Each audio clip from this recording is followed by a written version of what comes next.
Hello hello.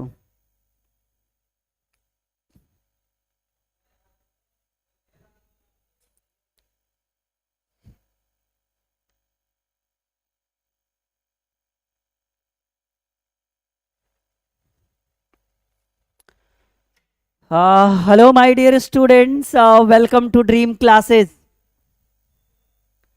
We are live now. आप सभी लोग हमारे साथ जुड़ जाइए। कैसे हैं आप सभी का? Very good morning. हार्दिक अभिनंदन है, स्वागत है ड्रीम क्लासेस में। और आज बहुत स्पेशल क्लास हम आपके लिए लेकर आए हैं, टॉप 100। जी हाँ, पूरे एक क्लास में 100 objective question. Are you ready? आप सभी लोग तैयार हो? मजा, बिल्कुल बेहतरीन क्लास की शुरुआत करते हैं आज हम सभी लोग। फटाफट शेयर कर दीजिए। क्लास की शुरुआत करेंगे। एक बार सभी बच्चे कमेंट करके हमें बता दीजिए, सर ऑडियो वीडियो कैसा है my dear students? Audio video कैसा है? क्या आप तैयार हो एक ही क्लास में 100 objective question, 100 viral objective question की तलाश में आप इस क्लास को ढूंढते ढूंढते यहां तक पहुंचे हो? कैसे हो आप सभी लोग? वेरी गुड मॉर्निंग, नमस्कार। और बिल्कुल समय अनुसार हम आप सभी के सामने जुड़ चुके हैं। क्या आप तैयार हो? Top 100 most VVI previous years objective question. Are you ready my dear student? Very good. देखो भाई, जो बच्चा हिंदी माध्यम से 2022 की बोर्ड परीक्षा देने वाला है, चाहे वो कोई भी बोर्ड क्यों ना हो, Bihar, UP, MP, Maharashtra, Gujarat, Haryana, HP, जितने भी ऑल ओवर बोर्ड, मतलब ऑल ओवर इंडिया, अगर आप हिंदी माध्यम से इस बार बोर्ड की परीक्षा देने वाले हैं तो ड्रीम क्लासेस को सब्सक्राइब कर दीजिए सबसे पहले। क्योंकि ये सभी बोर्ड के लिए, ये जो क्वेश्चन मैं लेकर आया हूं प्रॉपर किसी एक बोर्ड के लिए नहीं है, ये ऑल ओवर इंडिया जितने भी बोर्ड हैं, सभी बोर्ड के बच्चे इस वीडियो को देख सकते हैं स्टार्टिंग टू एंड तक। वेरी गुड मॉर्निंग, सभी का स्वागत है। देखो, क्लास की शुरुआत करने से पहले एक बात मैं आपको बताना चाहता हूं कि 2022 की बोर्ड परीक्षा के लिए हमारी टीम जो है सन 2016 ईस्वी से, जी हाँ अभी 2021 आ चुका है, 2016 ईस्वी से ही बच्चों को हैंड रिटन नोट्स दे रही है, हाथों से लिखा हुआ नोट्स। काफी बेहतरीन नोट्स हम देते हैं। और इन 6 सालों में ड्रीम क्लासेस ने ये आकलन किया है कि जितने भी हम नोट्स देते हैं उसमें ऑन एवरेज जो है वो हर साल 80% क्वेश्चन बोर्ड की परीक्षा में लड़ना तय है। क्योंकि इस तरह से हम लोग काफी मेहनत करके, ठीक है, काफी मेहनत करके नोट्स को तैयार करते हैं। और एवरेज कम से कम मैं बता रहा हूं 80% क्वेश्चन आपकी बोर्ड की परीक्षा में लड़ना तय है, जिसके लिए आपको छोटी सी एक फीस देनी होती है। और इसके बारे में हम थोड़ा सा डिस्कस करते हैं और फिर अपनी क्लास को कंटिन्यू शुरू करते हैं, अंत तक चलते हैं। आई होप कि ये जो है वो आपके लिए बहुत मददगार साबित होगा। ये देखिए, 2022 में 85% मार्क्स ला सकते हैं। ये पर सब्जेक्ट फीस है जी। अगर आप 12th साइंस के स्टूडेंट है तो इतना खर्चा करके आप एक सब्जेक्ट का नोट्स मंगवा सकते हैं अपने। इसका पीडीएफ आप मंगवा सकते हैं। बहुत बेहतरीन ढंग से हमारी टीम बहुत मसालेदार पीडीएफ बनाती है। और यकीन मानिए कि एक कंटेंट हम आपको देने वाले हैं। अब सवाल है कि सर इसके अंदर क्या क्या देंगे? देखो, objective chapter wise, book solution chapter wise, जहां पे आपको बुक किताब में एक चैप्टर में 50 पेज यूज करना होता है, 50 पेज पढ़ना होता है, यहाँ 10 से 12 पेज में पूरा एक चैप्टर खत्म। मतलब शॉर्ट, जो जो मसाला होता है ना, जो जो मेन मेन कॉन्सेप्ट होता है उसको निकालते हैं। Objective, book solution, short question, long question. Short 125 देंगे विथ सॉल्यूशन, लॉन्ग हम आपको 30 देंगे with solution. Previous years question, model set 15 model set देंगे, एक मॉडल सेट में 30 ऑब्जेक्टिव विथ सॉल्यूशन, ठीक है, नोट पूरा प्रीवियस ईयर, ठीक है। और टेस्ट सीरीज, इतना आपको मिलेगा। फीस कितना? एक सब्जेक्ट की फीस ये देखो। जो बच्चे आर्ट्स के भी बच्चे हैं भाई, आर्ट्स के लिए भी एकदम बिल्कुल मसाला बिल्कुल बनके तैयार है। 99 रुपीज पर सब्जेक्ट, उतना ही चीज जितना साइंस वालों को देंगे उतना आर्ट्स वालों को। और जो बच्चे 10th के हैं उनके लिए इतना खर्चा करना पड़ेगा। और हेल्पलाइन तो आपको दिख ही रहा है, तुरंत फोन उठाइए, व्हाट्सएप कॉल या जैसे करना है। आपकी सफलता हमारी पहचान, ये हमारा लोगो है, हमारा कहना है। चलिए क्लास की शुरुआत करें। Ready for the live class? हाँ, और हाँ, ये पीडीएफ आपको 2 घंटे में आपके व्हाट्सएप पे चला जाएगा। ये राहुल सर का वादा है, पूरी गारंटी के साथ। इतना खर्च भाई, इतने में तो सही से गोलगप्पे भी नहीं होते हैं। नहीं, अभी के जमाना में जो इन दिस लॉकडाउन जो कोरोना आया है और जो महंगाई बढ़ी है, इतना में तो आपको गोलगप्पा भी अगर 3-4 दोस्त या 3-4 सहेलियां मिलकर अगर एक साथ बैठ जाओ खाने के लिए, तो इतने में तो गोलगप्पे भी सही से नहीं पूरे होंगे जितने में हम आपको नोट्स दे रहे हैं।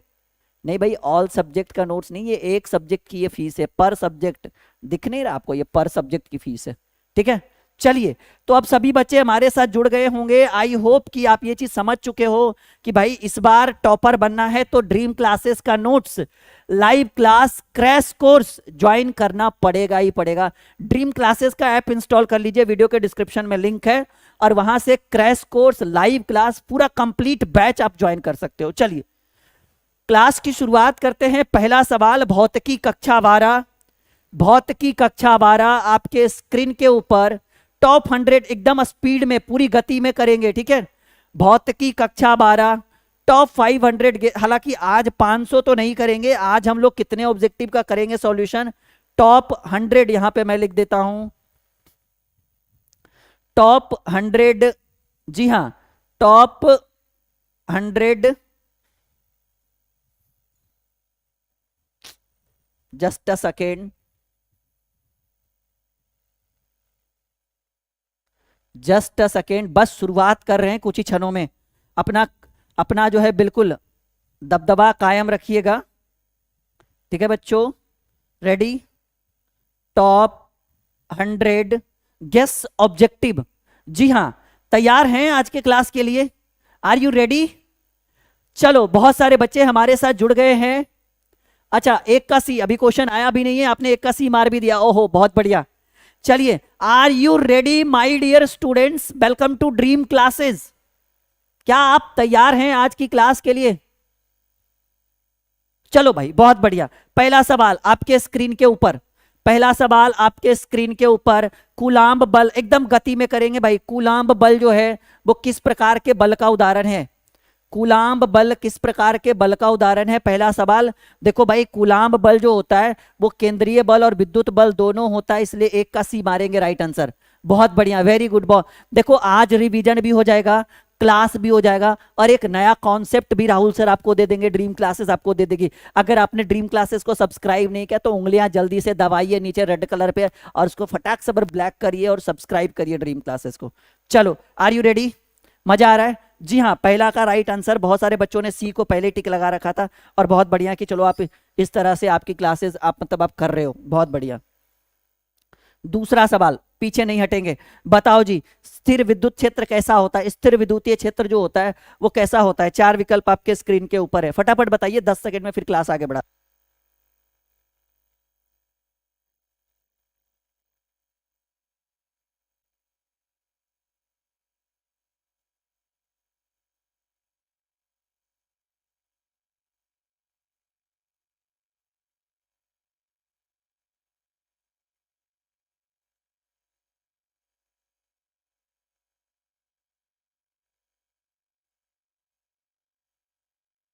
चलिए, बहुत अच्छा, वेरी गुड, बहुत बढ़िया, बहुत बढ़िया। बहुत सारे बच्चों ने टिक लगा दिया कि सर स्थिर विद्युतीय क्षेत्र जो होता है वो संरक्षी होता है। कैसा होता है भाई? स्थिर विद्युतीय क्षेत्र जो होता है वो संरक्षी होता है।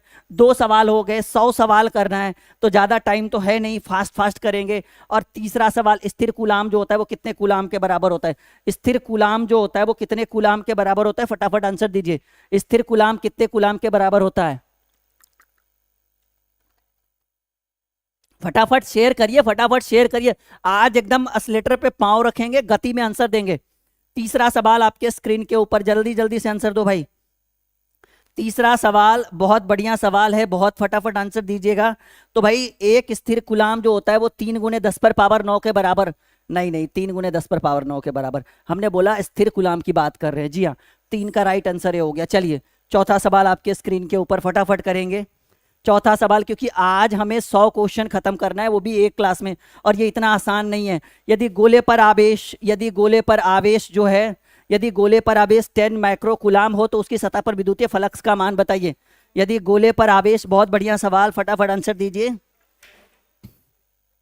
फटाफट आंसर दीजिए सभी लोग, फटाफट आंसर दीजिए, फटाफट आंसर दीजिए। चौथा सवाल, यदि गोले पर आवेश 10 माइक्रो कूलाम हो तो उसकी सतह पर विद्युतीय फ्लक्स का मान क्या होगा? चौथा सवाल, right answer 36 pi into 10⁴ newton metre square पर कूलाम।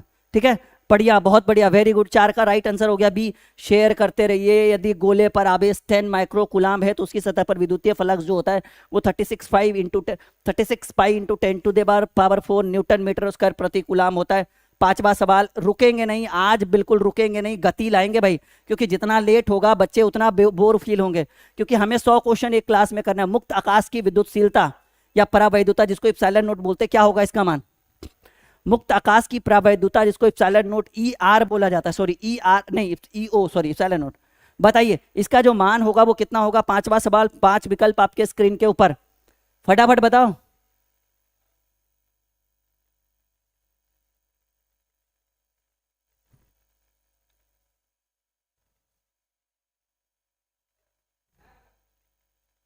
पांचवा सवाल फटाफट बताओ। पांचवा सवाल,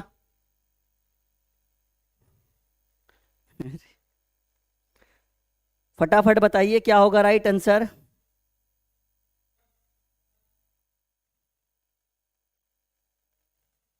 चलिए, पांचवा सवाल, 4 विकल्प आपके स्क्रीन के ऊपर, बहुत बढ़िया, बहुत बढ़िया, बहुत बढ़िया। Right answer C, right answer C 8.85 into 10⁻⁻12 faraday, जिसको एफएम बोला जाता है, एफएम इनवर्स बोला जाता है। ठीक है, तो 5 का राइट आंसर हो गया सॉरी, छठा सवाल आपके स्क्रीन के ऊपर, 5 का आंसर जो हो गया वो सी हो गया। छठा सवाल आपके स्क्रीन के ऊपर है, कहा गया यदि एक आवेशित चालक की सतह के किसी बिंदु पर विद्युतीय क्षेत्र की तीव्रता क्या होती है? छठा सवाल फटाफट बताइए। एक आवेशित चालक की सतह के किसी बिंदु पर विद्युतीय क्षेत्र की तीव्रता जो होती है वो होगा सतह के लंबवत होती है। कैसा होगा माय डियर स्टूडेंट? एक आवेशित चालक की सतह के किसी बिंदु पर विद्युतीय क्षेत्र की तीव्रता जो होती है सतह के लंबवत होती है। और गति में, आज गति में करवाएंगे, बहुत फास्ट फास्ट करवाएंगे, नहीं मजा आने वाला है, स्पेशल क्लास आज करवा रहे। ठीक है, कम टाइम में लंबा, एकदम कम टाइम में बहुत सारे क्वेश्चन को सॉल्व कर देंगे। 7वां सवाल, विद्युतीय क्षेत्र का मात्रक क्या होगा? 7वां सवाल फटाफट बताइए, विद्युतीय क्षेत्र का मात्रक बताइए। 7वां सवाल, विद्युतीय क्षेत्र का मात्रक, what is the right answer of this question? 6 का बी हो गया, खत्म खेला। 6 का B is the right answer of this question. 7वां, थोड़ा शेयर तो करिए, कम से कम भीड़ तो बढ़ाइए, भीड़ नहीं रहेगा मजा नहीं आएगा, जब तक कुएं में एकदम भीड़ होनी चाहिए। ठीक है, फटाफट बताइए। 7वां सवाल, विद्युतीय क्षेत्र का मात्रक क्या होता है? What is the right answer of this question? चलो भाई, विद्युतीय क्षेत्र का मात्रक होता है वोल्ट पर मीटर। ठीक है, वोल्ट मीटर इनवर्स कहिए या वोल्ट पर मीटर कहिए, दोनों एक ही कहना हुआ। 8वां सवाल आपके स्क्रीन के ऊपर, 8वां सवाल कि किसी आवेशित खोखले गोलाकार चालक के भीतर विद्युतीय क्षेत्र या विद्युतीय तीव्रता का जो मान होता है वो क्या होगा? बताइए राइट आंसर क्या होगा। 8वां सवाल, शेयर करिए, फटाफट शेयर करिए। आज शेयर नहीं किया तो आपने क्या किया, क्योंकि आज आपके साथ आपके दोस्त भी 100 ऑब्जेक्टिव की क्लास करेंगे। फटाफट आंसर दीजिए। बताओ जी, सवाल है किसी आवेशित खोखले गोले के चालक भीतर विद्युतीय तीव्रता। देखो, अगर एक आवेशित खोखला गोला हो तो इसके अंदर जो विद्युतीय तीव्रता, जो आवेश जो होता है ना, वो जो चार्ज होता है, वो जो चार्ज होता है वो क्या होता है? 0 होता है। सबको पता होता है कि एक आवेशित खोखला गोलाकार चालक है, उसके सतह पर जो आवेश होता है वो एक समान रूप से विद्यमान होता है। लेकिन सवाल करे किसी आवेशित खोखले गोलाकार चालक के भीतर अंदर विद्युतीय क्षेत्र की तीव्रता जो होती है वो 0 होगा। 8 का सी राइट आंसर। 8 का C is the right answer of this question. 8 का सी होगा, लिख लो, कोई नहीं काटेगा। 8 का सी राइट आंसर। बहुत बढ़िया, very good my dear student, आज आपने कमाल कर दिया है कि भाई बहुत सारे बच्चे हमारे साथ फिर से जुड़ गए हैं। 9वां सवाल आपके स्क्रीन के ऊपर, 8 का राइट आंसर सी हो गया, लिख लो, कोई नहीं टालेगा। 8 का सी राइट आंसर। एक आवेशित चालक का क्षेत्र आवेश घनत्व अगर सिग्मा हो, ठीक है, एक आवेशित चालक, ये वीवीआई में कर रहा हूं इस बार 2022 के लिए, 2022 गेस, ठीक है, गेस वीवीआई ऑब्जेक्टिव लिख लो। ठीक है, लिख लो, कहीं पर आना तय है, एकदम एकदम बिल्कुल 100% लिख लो इस क्वेश्चन को कि आना तय है। ठीक है भाई, लिख लो बच्चों। सवाल है कि एक आवेशित चालक का क्षेत्र आवेश घनत्व जो है वो क्या है? ये है आपका सिग्मा।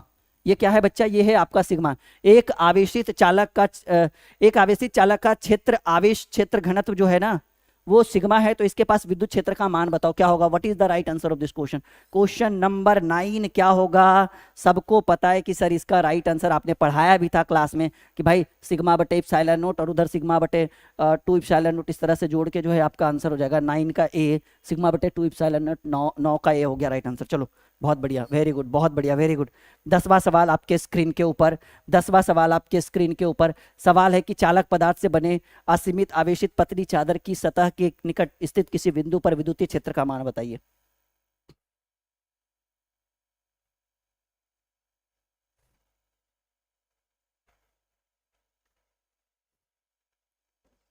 फटाफट आंसर बताइए। चालक पदार्थ से बने असीमित आवेशित पतली चादर की सतह के निकट किसी बिंदु पर विद्युतीय क्षेत्र का मान जो होता है वो क्या होगा। क्वेश्चन नंबर 10वां। तो ऐसे कंडीशन में फिर से वही आंसर होगा भाई सिग्मा बटे 2 इप्सिलॉन नोट। सिग्मा बटे 10 का बी नहीं होगा, 10 का C is the right answer of this question.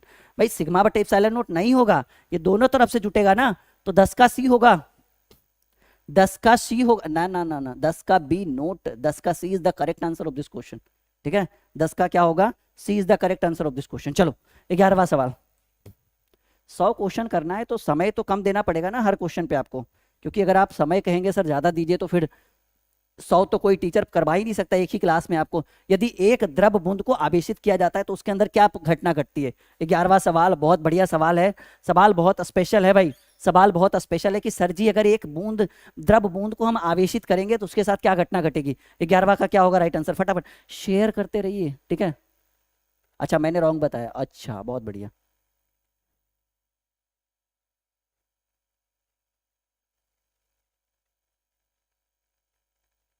अच्छा कोई बात नहीं, 9 को फिर से देख लेंगे, वैसे हमारा तो बिल्कुल सही है।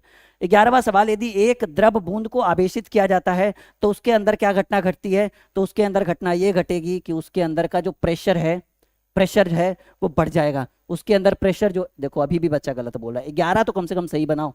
11 का ए होगा राइट आंसर जी। ठीक है, सवाल कहा गया कि सर एक द्रव बूंद को अगर हम आवेशित करते हैं तो उसके अंदर का जो प्रेशर है, दाब जो है वो बढ़ जाएगा। 11 का राइट आंसर ए होगा जी। चलो 9 नंबर क्वेश्चन को बाद में देख लेंगे, अगर ऐसा कोई दिक्कत है तो बाद में उसके ऊपर एक लंबा डिस्कशन चलेगा। इलेक्ट्रॉन पर आवेश, चार्ज ऑन इलेक्ट्रॉन पूछा जाता है बोर्ड की परीक्षा में। What is the right answer of this question. Electron पर आवेश क्या होगा, charge on electron. What is the right answer of this question. Electron पर आवेश बताइए, इलेक्ट्रॉन पर आवेश बताइए, चार्ज ऑन इलेक्ट्रॉन क्या होगा। 11वां सवाल आपके स्क्रीन के ऊपर। सबको पता है कि 12वां नंबर क्वेश्चन। सबको पता है कि सर चार्ज ऑन इलेक्ट्रॉन जो होता है वो 1.6 इंटू 10⁻⁻19 कूलम होता है ना जी, बिल्कुल। इलेक्ट्रॉन पर आवेश जो होता है वो 1.6 इंटू 10⁻⁻। आज कम टाइम में बहुत सारे क्वेश्चन कर देंगे हम। 13वां सवाल, 13वां सवाल, किसी माध्यम की अपेक्षित परावैद्युता जो ई आर जो होता है वो किसके बराबर होता है। 13वां सवाल फटाफट बताइए क्या होगा राइट आंसर। 12 का हो गया भाई, 13वां बताइए, 13वां बताइए। शेयर करिए फटाफट, शेयर करिए, शेयर करिए फटाफट, शेयर करिए। बहुत बढ़िया, बहुत सारे बच्चे हमारे साथ जुड़े हैं, बहुत बढ़िया है, बहुत अच्छा लग रहा है कि चलो भाई आप लोग हमारे साथ जुड़े हो। किसी माध्यम की अपेक्षित परावैद्युता जो होती है वो ई आर जो होता है वो किसके बराबर होता है। चलो बहुत बढ़िया, राइट आंसर हो गया ई बटे epsilon note. This is the right answer of this question. 13 का ये फटाफट नोट करो, 13 का राइट आंसर हो गया ये। शेयर नहीं करोगे तो मजा कैसे आएगा, शेयर तो करो फटाफट। ठीक है, और हाँ सब लोग नोट्स लेंगे जी ड्रीम क्लासेस का। हेल्पलाइन नंबर बिल्कुल दिया हुआ है, इस नंबर पे आप संपर्क करिए, कहिए सर हमें 2022 में टॉपर बनना है, हमें अच्छे मार्क्स चाहिए और इसके लिए आप नोट्स लीजिए, नोट्स से पढ़कर बहुत बढ़िया। क्रैश कोर्स भी अभी भी ज्वाइन कर सकते हैं, क्रैश कोर्स चल रहा है, कंप्लीट कोर्स भी चल रहा है, ड्रीम क्लासेस की लर्निंग है। Crash course, complete course, notes जो चाहिए सब कुछ अभी अवेलेबल है ड्रीम क्लासेस पे। बस आपके ऊपर डिपेंड करता है कि आपको क्या चाहिए। 14 नंबर क्वेश्चन आपके स्क्रीन के ऊपर। 14वां सवाल बहुत बढ़िया है कि आर दूरी से विगल दो इलेक्ट्रॉन के बीच लगने वाला जो बल जो होता है वो किसके समानुपाती होता है। 14वां सवाल, what is the right answer. 14 का क्या होगा भाई राइट आंसर, क्या होगा जल्दी बताओ। चलो भाई बच्चे, प्रणब चौरसिया जी, कैसे हो भाई प्रणब चौरसिया। आर दूरी से विगल दो इलेक्ट्रॉन के बीच लगने वाला जो बल होता है वो किसके समानुपाती है, आर इनवर्स 2 के समानुपाती होता है। ठीक है, हाँ जी। अच्छा बहुत सारे बच्चों को नोट्स मिल गया, बहुत बढ़िया। जिनको मिल गया है बहुत अच्छी बात है ना, फिर पूछने की क्या बात है। अगर आपको मिल गया है तो अच्छी बात है। ठीक है, बहुत बढ़िया। 14 का राइट आंसर डी हो गया, बहुत बढ़िया। चलो 15वां सवाल शेयर करते रहिए, रुकिएगा बिल्कुल नहीं, अपनी उंगलियों को एकदम बिल्कुल दबाते रहिए, फटाफट क्वेश्चन का आंसर देते रहिए, और जितना ज्यादा हो सके अपने दोस्तों को मैसेज करिए, कॉल करिए, फटाफट उनको जुड़वाइए, बोल दो भाई आज स्पेशल सीरीज राहुल सर चलवा रहे टॉप 100 ऑब्जेक्टिव का, 15 क्वेश्चन 10 मिनट में करवा भी दिया उन्होंने। नहीं, सवाल एक सरल रेखा पर बराबर दूरी पर स्थित 3 बिंदुओं क्रमशः क्यू क्यू क्यू रखे हुए, तो प्लस क्यू जो है परिणामी बल शून्य होता है, तो कैपिटल क्यू का मान बताइए क्या होगा। ये छोटा सा न्यूमेरिकल है, सॉल्व करना पड़ेगा, फिलहाल तो अभी इसमें सॉल्व नहीं कर सकते क्योंकि 100 ऑब्जेक्टिव की सीरीज है, चाहेंगे कि कम समय में जल्दी से इस क्वेश्चन का सॉल्यूशन कर दे, और ऐसे कंडीशन में राइट आंसर होगा +3Q स्मॉल में। ठीक है जी हाँ, 15 का राइट आंसर ए हो गया। 16वां सवाल आपके स्क्रीन के ऊपर कुछ इस तरह से आपके स्क्रीन के ऊपर ये लीजिए आ चुका है भाई। चलो फटाफट आंसर दो, फटाफट आंसर दो। ठीक है, वीर तुम बड़े, चलो ये आपने सुना है ना कि भाई लहरों से डरकर नौका पार नहीं होती, कोशिश करने वालों की कभी हार नहीं होती। जी हाँ, लहरों से डरकर नौका पार नहीं होती, कोशिश करने वालों की कभी हार नहीं होती, बिना कुछ किए जय जयकार नहीं होती, कोशिश करने वालों की कभी हार नहीं होती। ठीक है, फटाफट आंसर दीजिए। क्वेश्चन नंबर आपके स्क्रीन के ऊपर आ चुका है 16वां।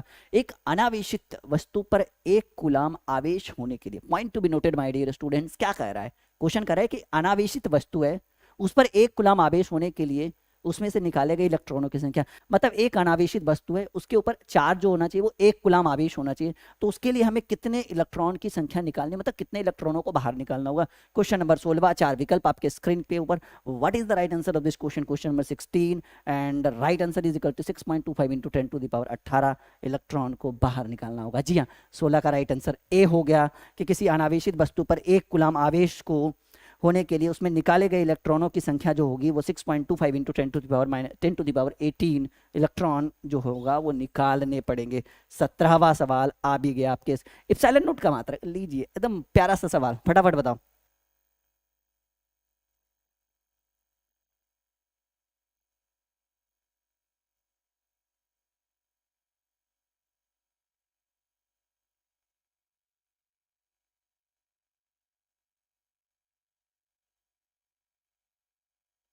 चलिए फटाफट बताइए, 17 नंबर सवाल आपके स्क्रीन के ऊपर आ चुका है।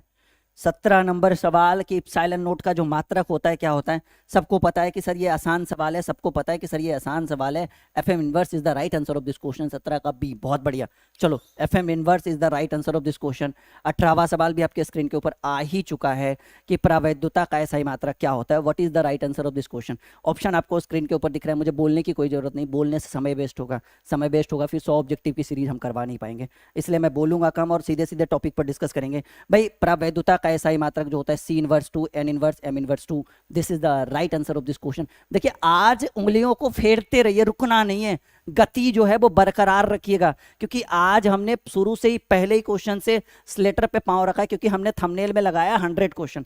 100 क्वेश्चन बोलने से नहीं होता है, करवाने से भी होता है। हर टीचर आपको 100 क्वेश्चन एक क्लासेस में नहीं करवा सकता है यार, हम खुद नहीं करवा पाते, 20 25 30 35 बहुत है, लेकिन आज हमने लिख दिया 100। ठीक है, तो पूरी पूरी उम्मीद है कि आज हम 100 का 100 ही करवा के छोड़ेंगे। चलो भाई 19वां सवाल, सवाल है बहुत बढ़िया, बहुत बढ़िया सवाल है। जवाब दीजिए कि किसी घिरे बंद पृष्ठ पर विद्युतीय फ्लक्स के भीतर आवेश जो होता है वो कितना गुना होता है। ठीक है, आवेश का भीतर जो आवेश होता है वो कितना, 1/ε0 गुना ε0 गुना 4 पाई ε0 गुना 1/4 pi ε0। What is the right answer of this question? Question number 19, question number 19, what is the right answer of this question कि किसी घिरे हुए बंद पृष्ठ पर विद्युतीय फ्लक्स के भीतर स्थित आवेश जो होता है, तो भाई इसका जो राइट आंसर हो गया वो 1/ε0 गुना होता है, 1/ε0 गुना होता है। क्वेश्चन नंबर 19 का राइट आंसर ए हो गया। चलिए ठीक है, आगे बढ़ते हैं। क्वेश्चन नंबर 20वां जो आपके स्क्रीन के ऊपर बिल्कुल आ चुका है, बिल्कुल पहुंच चुका है, और बिल्कुल फटाफट आंसर दे दीजिए क्वेश्चन नंबर 20वां। और हाँ, सभी बच्चों को मैं फिर से बोल रहा हूँ, एडवाइस दे रहा हूँ कि भाई इस बार 2022 में अगर आपको बोर्ड में अच्छे मार्क्स चाहिए तो ड्रीम क्लासेस का हैंड रिटन नोट्स ले लीजिए। ड्रीम क्लासेस काफ़ी पुराना है भाई, 2016 से हमारी टीम कंटिन्यू काम करी और हर साल ऑन एन एवरेज 80% मार्क्स हमारे नोट्स से पढ़कर आप ला सकते हैं। पढ़िएगा पूरा, तब पढ़िएगा तभी बढ़िएगा। 80% मार्क्स आप ला सकते हैं, दावे के साथ मैं कर रहा हूँ, लेकिन सिर्फ नोट्स लेने से नहीं होगा, उसको पढ़ने से होगा। अगर आप हमारे पूरे नोट्स को पढ़ जाइएगा ना तो 80% किसी का कोई नहीं रोक सकता, कोई बोर्ड हो, मैं बिल्कुल दावे के साथ कहता हूं हिंदी माध्यम से आप 80% मार्क्स ला सकते हैं। किसी आवेशित चालक के ठीक बाहर किसी बिंदु पर विद्युत क्षेत्र की तीव्रता आवेश के पृष्ठ घनत्व के 1/ε0 गुना होता है। ये कौन से प्रमेय से ऐसी बात कही गई है? गाउस के प्रमेय से, एम्पियर, कूलाम का प्रमेय, ठीक है। बताइए what is the right answer of this question? 20 का क्या होगा राइट आंसर? जी हाँ, बहुत बढ़िया, very good very good very good. हाँ जी, ये गाउस के प्रमेय के अनुसार ये कहा गया है कि सर ऐसी घटना घट सकती है कि किसी आवेशित चालक के ठीक बाहर किसी बंद बिंदु पर विद्युत क्षेत्र की जो तीव्रता होता है वो आवेश के पृष्ठ घनत्व के 1/ε, ये वीवीआई में कर रहा हूँ स्कूल, ठीक है, ये वीवीआई में कर रहा हूँ इस बार की बोर्ड परीक्षा के लिए। देखो जो मैं वीवीआई बोल दूं ना वो बिल्कुल आने की बिल्कुल संभावना है। तो 20 का राइट आंसर हो गया सर जी, गाउस के प्रमेय के नियमानुसार ऐसी घटनाएं घटती है। और 21वां सवाल, समय बिल्कुल भी आज नहीं लेंगे हम आपका, ठीक है, समय कम आज लगेगा कि हाँ भाई राहुल सर ने बहुत कम टाइम में बहुत चीजों को सिखा दिया से, ठीक है, बहुत बढ़िया। अभिषेक कुमार आरा से है, चलो बहुत बढ़िया अभिषेक, शेयर करो अभिषेक, सभी लोग शेयर करेंगे। एक बार लाइक का बटन दबाइए अगर ये क्लास आपको मजेदार लग रहा है तो, लाइक का बटन दबाइए फटाफट और शेयर का बटन दबाइए। एंड चैनल को अभी आपने, हाँ मसाला फसला सब क्या बोल रहे हो भाई, ठीक है, सभी लोग शेयर करिए और लाइक का बटन दबाइए। और ड्रीम क्लासेस को आपने सब्सक्राइब नहीं किया तो इसके लिए उंगलियां जल्दी से नीचे फेरिए और सब्सक्राइब का बटन दबाइए, फटाफट सब्सक्राइब करो भाई। यदि दो आवेशों के बीच की दूरी को दुगनी कर दी जाए तो उनके बीच लगने वाला जो बल होता है वो कितना गुना होता है? एक वीवीआई क्वेश्चन बोर्ड की परीक्षा के लिए, इस बार की बोर्ड के लिए, ये भी परीक्षा के लिए मैं वीवीआई कर रहा हूं। दो आवेशों के बीच की दूरी को दुगनी कर दी जाए तो उनके बीच लगने वाला जो बल होता है वो कितना गुना होगा? बताइएगा राइट आंसर क्या होगा? बताइएगा राइट आंसर क्या होगा कि यदि दो आवेशों के बीच की दूरी को दुगनी कर दी जाए तो उसके बीच लगने वाला जो बल होगा भाई, वो जो बल होगा वो 1/4 गुना होगा। This is the right answer of this question. 21 का राइट आंसर हो गया सी, 1/4 गुना आपका राइट आंसर होगा। चलो 22वां सवाल आपके स्क्रीन के ऊपर फटाक से रख देते हैं। 22वां सवाल, ये सवाल कह रहा है कि दो बिंदु आवेशों के बीच लगने वाला जो बल दिया गया वो किसके नियम के अनुसार कहा गया है? 22वां का नहीं, 21 का C is the right answer, एकदम फिक्स है, कोई नहीं काटेगा। 22वां बता, बहुत बढ़िया, आप शेयर करते रहिए, शेयर करते रहिए और लुत्फ उठाते रहिए आज की लाइव क्लास का, शेयर करते रहिए और लुत्फ उठाते रहिए आज की लाइव क्लास का। और ये क्लास आप बाद में भी देख सकते हैं, ड्रीम क्लासेस को अगर आप सब्सक्राइब कर दीजिएगा तो ये क्लास आप बाद में भी देख सकते हैं इन फ्यूचर कभी भी, ठीक है। एग्जाम के टाइम खोल के बैठ जाना, 1 घंटा 1.5 घंटा का क्लास है, 100 ऑब्जेक्टिव कोई नहीं कर पाएगा। दो बिंदु आवेशों के बीच लगने वाला जो बल दिया गया है वो किस नियमानुसार दिया गया है? तो भाई ये जो बल है, ये जो बल है वो राइट आंसर होगा कूलाम के नियम के अनुसार, ठीक है। हाँ हाँ, दो बिंदु आवेशों के बीच जो बल दिया जाता है वो कूलाम के नियमानुसार कहा गया है। और 22 का राइट आंसर हो गया बी। चलो 22 का राइट आंसर हो गया बी। और तुरंत आते हैं 23 नंबर पर। लीजिए एक बेहतरीन सवाल जिसकी डिमांड बोर्ड की परीक्षा में काफी बार की जाती है और ये प्रीवियस ईयर्स काफी बार देखा गया है कि अनंत लंबाई वाले आवेशित बेलनाकार चालक के अक्ष से आर दूरी पर विद्युत क्षेत्र का मान बताओ। देखो विद्युत क्षेत्र पूछ रहा है, विद्युत क्षेत्र पूछ रहा है और फटाक से अच्छे से आंसर दीजिएगा। अनंत लंबाई वाले आवेशित बेलनाकार चालक के अक्ष से आर दूरी पर विद्युत क्षेत्र का मान होगा, क्या होगा? Question number 23, what is the right answer of this question? What is the right answer of this question?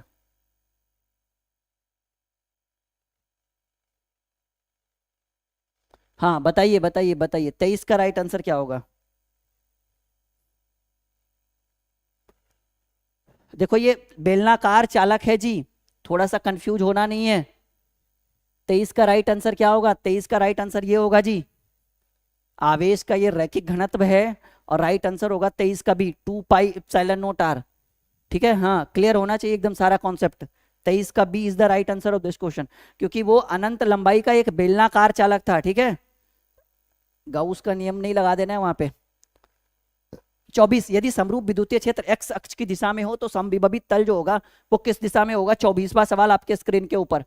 What is the right answer of this question? यदि समरूप विद्युतीय क्षेत्र एक्स अक्ष की दिशा में हो तो समविभवी तल जो होगा वो क्या होगा? तो राइट आंसर क्या होगा फटाफट बताइए, राइट आंसर क्या होगा फटाफट बताइए। बहुत बढ़िया, वेरी गुड। देखो भाई my dear student, right answer जो होगा वो बाई जेड तल की दिशा में, और प्रीवियस ईयर्स काफी बार पूछा गया ये क्वेश्चन, बहुत बेहतरीन सवाल है। राइट आंसर वाई जेड होगा बी, 24 का B is the right answer of this question. 25वां सवाल आपके स्क्रीन के ऊपर, ये लीजिए 25वां सवाल। 25वां सवाल आपके स्क्रीन के ऊपर कुछ इस तरह से क्वेश्चन कर रहा है। क्वेश्चन कर रहा है कि जब कांच की छड़ को सिल्क से रगड़ा जाता है तो कांच की छड़ जो है वो आवेश अर्जित करती कौन सा, धनावेश, ऋणावेश, दोनों, या इनमें से कोई नहीं। 25वां सवाल,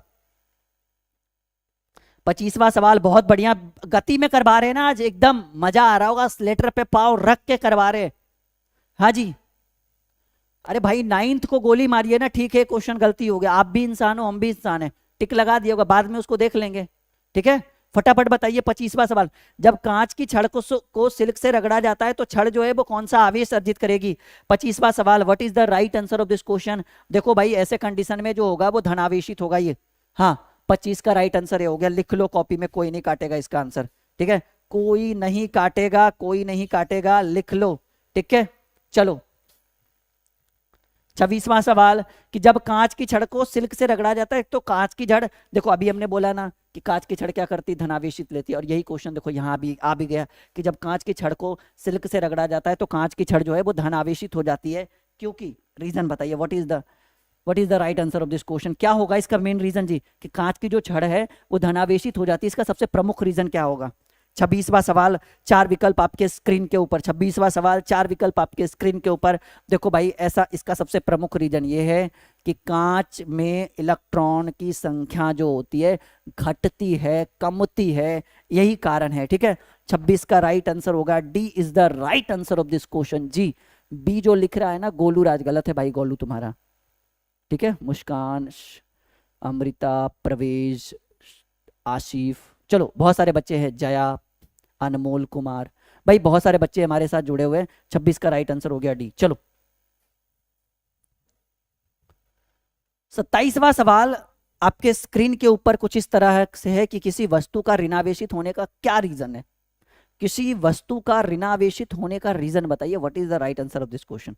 थोड़ा सा शेयर करिए ना, भीड़ नहीं रहेगा ना तो मजा नहीं आएगा। आप खुद सोचो ना कि जितना कंपटीशन बढ़ेगा आप उतनी आपका जो लेवल होगा स्टडी का वो उतना हाई होगा, इसलिए शेयर करना, आप अपने लिए शेयर करो। शेयर करने से क्या होता है ना कि आपका जो लेवल है पढ़ाई का वो धीरे धीरे इंक्रीज होगा, ठीक है, ना कि डिक्रीज होगा, क्योंकि कंपटीशन बढ़ेगा, प्रेशर आएगा तो मन करेगा कि नहीं और पढ़े। जब तक दूसरे से कंपैरिजन नहीं करोगे ना, जब तक दूसरे से आप तुलना नहीं करोगे कि बगल वाला आपसे तेज है हम उससे तेज कैसे बने, तब तक आपके पढ़ाई में जान नहीं आएगी, ठीक है। और जान आने से जो है ना सपनों की उड़ान काफी लंबी होती है, ठीक है भाई। चलो बहुत बढ़िया, किसी वस्तु का ऋणावेशित होने का सबसे प्रमुख कारण क्या है, और 27 का राइट आंसर जो होगा वो सी होगा कि कुछ इलेक्ट्रॉन को बाहर से अर्जित करना, क्योंकि हम बाहर से इलेक्ट्रॉन को अर्जित करेंगे तो इलेक्ट्रॉन को अर्जित करेंगे तो उसके ऊपर जो आवेश होगा वो ऋणावेशित होगा, और अगर हम बाहर देंगे तो भाई हम किसी को दे रहे हैं, किसी से ले रहे हैं, यानी हम कर्ज में डूबे हुए हैं, किसी को हम दे रहे हैं मतलब हम दाता हो गए, ठीक है। तो दाता होने से हमारे ऊपर जो चार्ज होगा वो पॉजिटिव, क्योंकि हम दूसरे को तभी दे सकते हैं जब हमारे अंदर ज्यादा हो, हम दूसरे से तभी मांग सकते हैं जब हमारे अंदर कमी है, तो कमी होने से निगेटिव चार्ज लगेगा, कमी है किसी से मांगेंगे निगेटिव चार्ज, वृद्धि है किसी को दे रहे हैं धनावेशित पॉजिटिव चार्ज, लेकिन ये ऋणावेशित है तो 27 का राइट आंसर सी हो गया। चलो 28वां सवाल, सवाल बहुत बढ़िया है, सवाल बहुत बढ़िया है कि जब वस्तु ऋणावेशित होता है तो वस्तु का द्रव्यमान क्या होता है, what is the right answer of this question. बहुत बढ़िया सवाल है कि जब वस्तु ऋणावेशित होता है तो वस्तु का जो द्रव्यमान है उसके ऊपर क्या इफेक्ट पड़ता है। फटाफट आंसर दीजिए, 2 सेकंड में आ रहे हैं।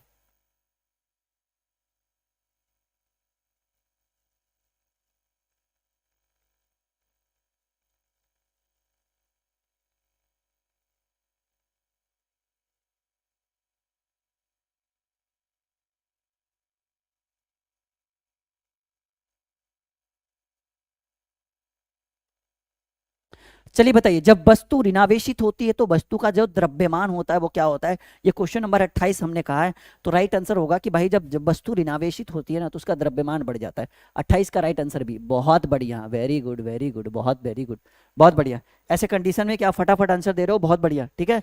28 का राइट आंसर बी हो गया। एंड क्वेश्चन नंबर 29, 4 विकल्प आपके स्क्रीन के ऊपर, मैं थोड़ा सा इसको और जूम कर दूं, ठीक है, ताकि आपके आंखों तक बड़े प्यार से ये पहुंच पाइए। क्वेश्चन 29 बताएं जी कि आबनूस की छड़ को बिल्ली की लिख लो 2022 के लिए, मैं वीवीआई कर रहा हूं इसको, जो मैंने एक बार कह दिया वो भाई उसको इग्नोर अगर आपने कर दिया, ठीक है, तो समझ लेना कि आपने अपने पैर पे कुल्हाड़ी मार दी या कुल्हाड़ी पे पैर रख दी, बात वही हो गया। आबनूस की छड़ को बिल्ली की खाल से रगड़ने पर छड़ पर जो है वो किस प्रकार का आवेश उत्पन्न होगा? धनावेश, ऋणावेश, धन और ऋण दोनों, इनमें से कोई नहीं। What is the right answer of this question? Question number 29। जल्दी से बताइएगा क्या होगा राइट आंसर। देखो भाई, जब आबनूस की छड़ को बिल्ली की खाल से रगड़ेंगे, जी हाँ, तो ये जो है ये ऋण आवेशित उत्पन्न हो करती है। क्या करेगी? ऋणावेश उत्पन्न करेगी। 29 का राइट आंसर बी हो गया। 30 पर आते हैं हम लोग। 30 number question, 30 number question. Question कह रहा है, क्वेश्चन कह रहा है कि स्थिर विधुनमय उत्पन्न किस विधि द्वारा किया जा सकता है? स्थिर विधुनमय जो है वो किस विधि के द्वारा उत्पन्न कर सकते हैं? हाँ जी, -VE। बहुत बढ़िया, फटाफट बताओ, स्थिर विधुनमय जो है वो उत्पन्न किस विधि द्वारा किया जाता है? Question number 30। और राइट आंसर हो गया कि भाई ऐसा कंडीशन तो घर्षण विधि द्वारा ही उत्पन्न होता है।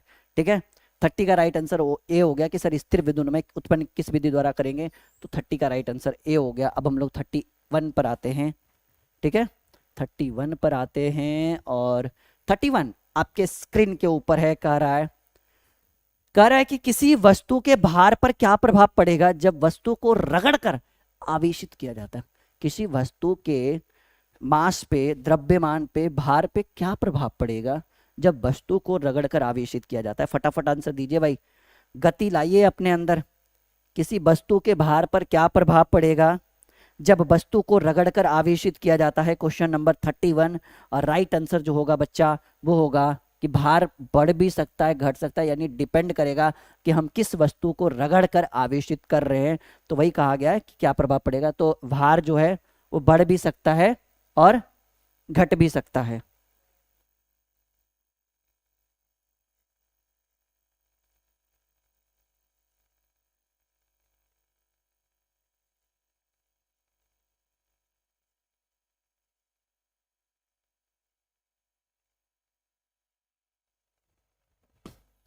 चलिए, क्वेश्चन नंबर 32 बताइएगा कि यदि किसी साबुन के बुलबुले को धन आवेशित किया जाता है तो बुलबुले की त्रिज्या पर क्या असर पड़ेगा? Question number 32, what is the right answer of this question?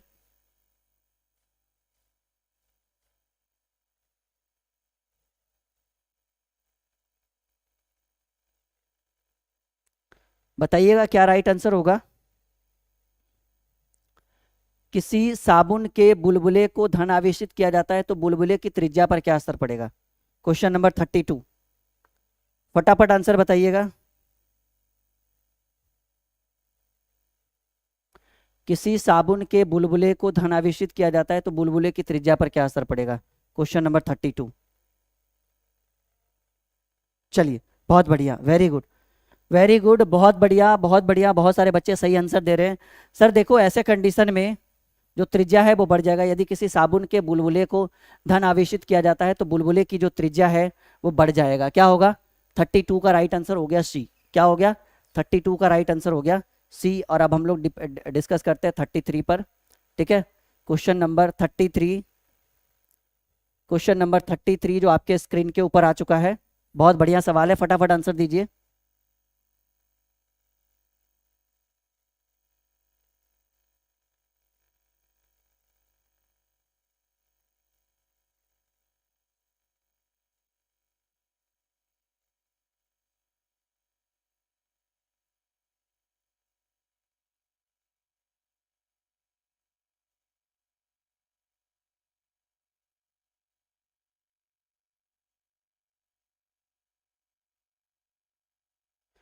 चलिए बताइए, question number 33, what is the right answer of this question? This is a very important question. 33, इनमें से कौन विद्युतीकरण का परीक्षण करता है? क्वेश्चन नंबर 33, राइट आंसर क्या होगा? तो भाई राइट आंसर जो होगा वो विद्युतीकरण का परीक्षण करता है विकर्षण। 33 का right answer C is the right answer of this question. 33 का सी हो गया। और 34 पे आते हैं।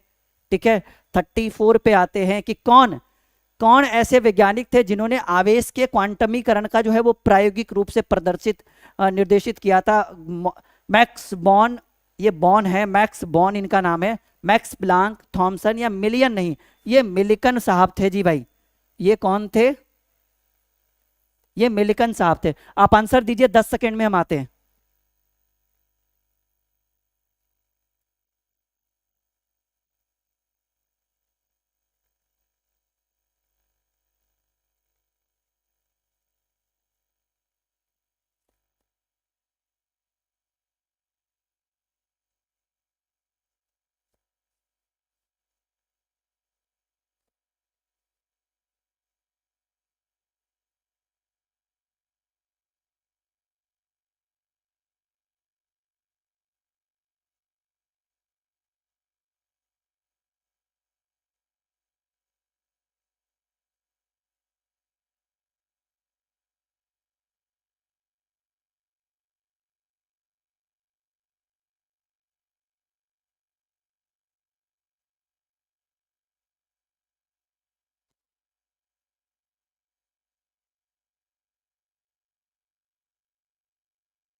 हाँ जी बताइए, सॉरी फॉर लेट, एक्चुअली कुछ काम है, बहुत अर्जेंट था। कौन से वैज्ञानिक ने आवेश के क्वांटमीकरण का प्रायोगिक रूप से प्रयोग किया? भाई ये जो हमारे वैज्ञानिक थे, ये थे हमारे मिलिकन साहब। कौन थे? कौन वैज्ञानिक ने आवेश के क्वांटमीकरण का प्रायोगिक रूप से निर्देशित किया? मिलिकन साहब। 34 का राइट आंसर हो गया डी। 34 का राइट आंसर हो गया डी। और अब हम लोग डिस्कस करते हैं 35 के ऊपर। ठीक है, अब हम लोग डिस्कस करते हैं 35 के ऊपर। फटाइए, फटाफट बताइए।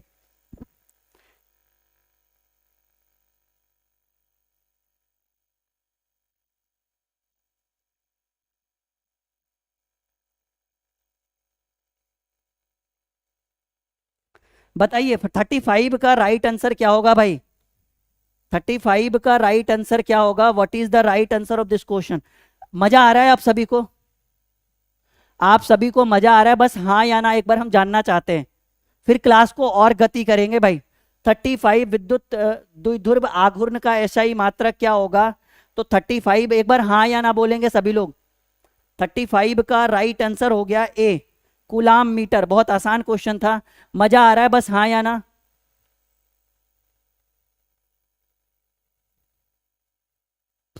बहुत बढ़िया, बहुत बढ़िया। नहीं नहीं, ए ही होगा राइट आंसर जी, कोई डाउट नहीं इसमें, तो आसान क्वेश्चन था ये। ठीक है, 36 पर आते हैं। विद्युत, सॉरी, विद्युत द्विध्रुव आघूर्ण की जो दिशा होती है वो किधर होगी भाई? 36 में विद्युत द्विध्रुव आघूर्ण की दिशा, question number 36। What is the right answer of this question? बहुत बढ़िया बच्चों, वेरी गुड।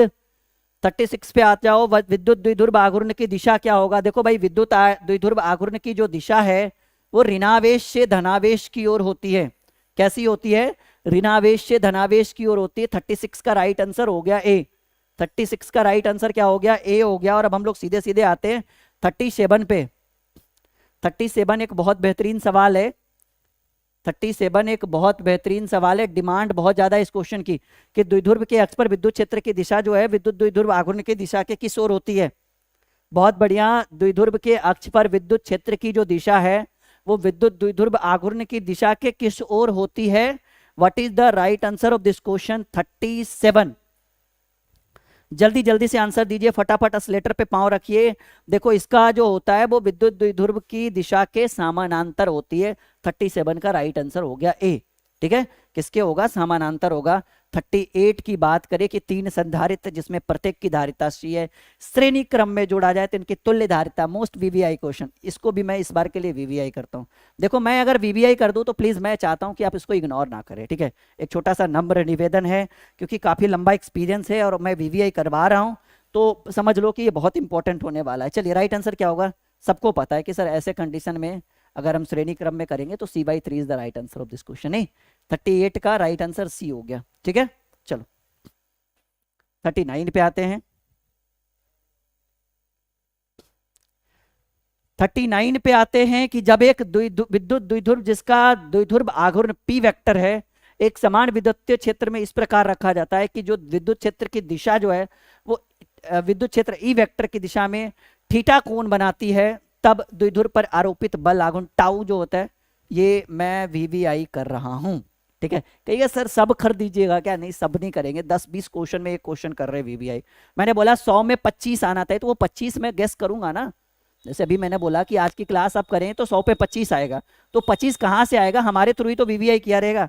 तो 39 का राइट आंसर क्या होगा? जल्दी से आंसर बताइए। सबको पता है कि पी वेक्टर गुने E vector is the right answer of this question. नहीं, आसान है, बहुत बढ़िया, मजा है। आज कुछ नया चीज अगर आप यहां से सीखे नहीं ना तो फिर नाम बदल दीजिएगा आप हमारा।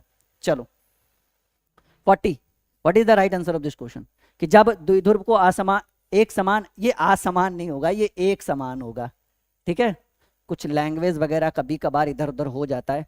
जब द्विध्रुव को एक समान विद्युत क्षेत्र में रखा जाता है तो द्विध्रुव जो है वो अनुभव करता है किस चीज के? कौन सा आवेश अनुभव करेगा? क्वेश्चन नंबर 40 हो गया।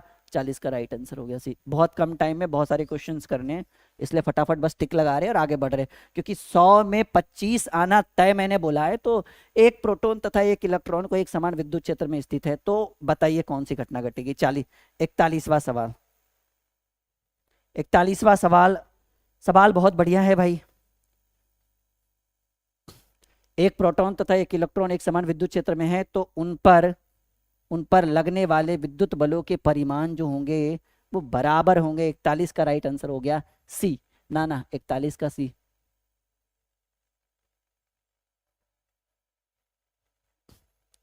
ठीक है, एक सेकेंड। 41 का राइट आंसर क्या हो गया? C is the right answer of this question. चलो, कुछ नेट का इशू लग रहा है क्या? नहीं होना चाहिए हालांकि। चलो कोई बात नहीं, 42वां सवाल पे हम आ जाते हैं।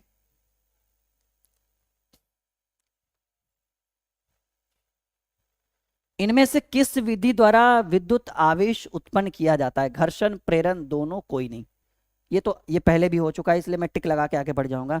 सबको पता है इनमें से किस विधि द्वारा विद्युत आवेश उत्पन्न। बहुत सारे बच्चों को लगता है कि घर्षण द्वारा ऐसा होता है। जी नहीं, ये 42 का राइट आंसर भी होगा। अच्छा, रुक रहा है वीडियो? अच्छा, नेट का इशू होगा, मैं एक बार दिखवा लेता हूँ। आप सभी लोग 43 का आंसर दीजिए, तब तक मैं आपको इसके थोड़ा सा नेट का जो इशू है मैं चेक करवा लेता हूँ, ठीक है? और कभी कभार हो जाता है थोड़ा सा नेटवर्क इशू।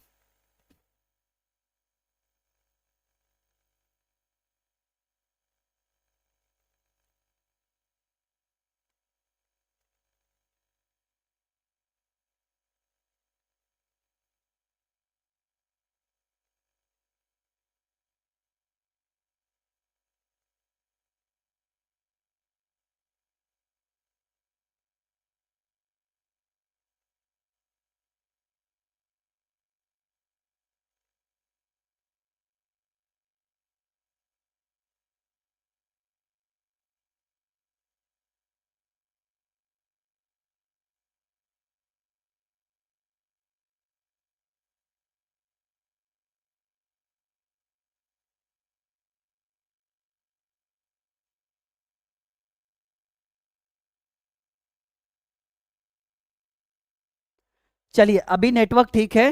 किस राशि का मात्रक जो होता है वोल्ट पर मीटर होता है? Question number 43। What is the right answer of this question? अब ठीक लग रहा होगा आपको नेटवर्क? हाँ जी, question number 43, what is the right answer of this question? विद्युत क्षेत्र, इलेक्ट्रिक फील्ड। राइट आंसर क्या होगा? इलेक्ट्रिक फील्ड, विद्युत क्षेत्र। नहीं, अब दिख रहा है आपको? हाँ बिल्कुल। देखो, मैं अगर 1 मिनट के लिए गायब हो गया तो आप मत गायब हो जाना, ठीक है? इस क्लास को पूरा पूरा करना है। और आपको पता है कि 100 क्वेश्चन की क्लास है, तो थोड़ा सा बीच बीच में एनर्जी जो है वो बहुत ज़रूरी है। तो मैं बीच बीच में अगर एक आध 10-20 सेकेंड के लिए गायब हो जाऊं, ठीक है? जैसे मान लो जूस वगैरह पीने के लिए, पानी वगैरह पीने के लिए, तो आप उसको ऐसा मत कि आप भी गायब हो जाना कि चलो भाई सर गायब है तो हम भी गायब हो जाए। ये चीज़ नहीं होनी चाहिए आपके आपके अंदर, ठीक है? आप एक्टिव रहो। मैं 100 की 100 क्लासेस आज करवा के ही दम लूंगा, प्रॉमिस, ठीक है? Question number 44। किसी द्विध्रुव को एक समान विद्युत क्षेत्र में रखा जा गया हो तो उस पर परिणामी विद्युत बल जो होगा वो क्या हो सकता है? किसी द्विध्रुव पर एक समान विद्युत क्षेत्र में रखा हो तो उस पर परिणामी विद्युत बल जो होगा, question number 44, what is the right answer of this question? जी हाँ, उस पर जो परिणामी विद्युत बल जो होगा वो हमेशा शून्य होगा। 44 का ए राइट आंसर हो गया, ठीक है? चलो, बहुत बढ़िया। 45वां क्वेश्चन, ज्यादा टाइम लेंगे नहीं। सबको पता है कि ये क्वेश्चन जो 5 माइक्रोफेराडे रखते हैं, ये बूंदे मिलकर एक बड़ा बूंद का निर्माण करते हैं। बड़े बूंद की धारिता जो होगी वो 20 माइक्रोफेराडे है, ठीक है?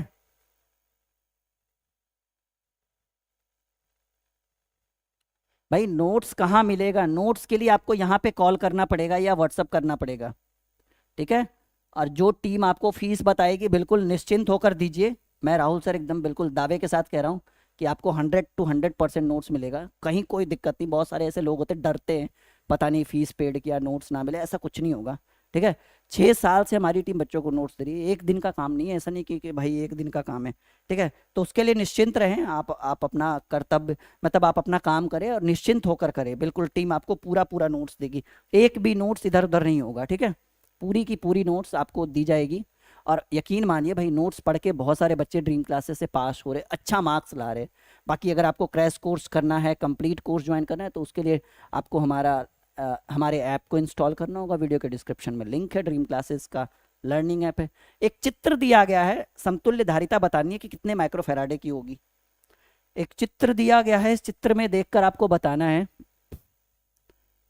अच्छा भाई, किसी का दिमाग खराब है तो क्या करें? मैं आपके दिमाग को, मैं डॉक्टर तो हूँ नहीं, मैं तो टीचर हूँ।